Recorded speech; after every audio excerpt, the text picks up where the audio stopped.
میرے نبی نے فرمایا جو 3 جمعے مسلسل چھوڑ دیتا ہے وہ میری ملت سے خارج ہو جاتا ہے، میری امت سے خارج ہو جاتا ہے۔ تو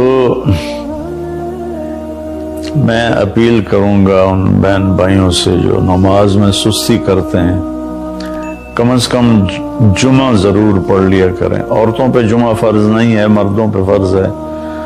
تو میں کہا کرتا ہوں جو دوست ملتے ہیں جی نماز نہیں پڑھی جاتی، تو میں ان سے کہتا ہوں ایک نماز 5 میں سے طے کر لو اور ایک جمعہ طے کر دو، 2 نمازیں شروع کر دو۔ جس نے بھی اس پہ عمل کیا وہ 5 وقت کا نمازی بن گیا۔ تو جمعہ کی نماز کے بعد جمعہ سے جمعہ تک کے جتنے گناہ ہوتے ہیں وہ اللہ تعالیٰ معاف فرما دیتے ہیں، اور جو جتنی جلدی جا کے بیٹھتا ہے امام کا خطبہ سننے کے لیے اس کو اتنا زیادہ اجر ملتا ہے۔ تو آج رمضان کا پہلا جمعہ ہے کہ ہم اس کا اہتمام کریں۔ رمضان المبارک میں جنگ بدر ہوئی، 17 رمضان جمعے کا دن، اور اللہ نے قیامت کو بھی جو قائم کرنا ہے جمعے کا دن۔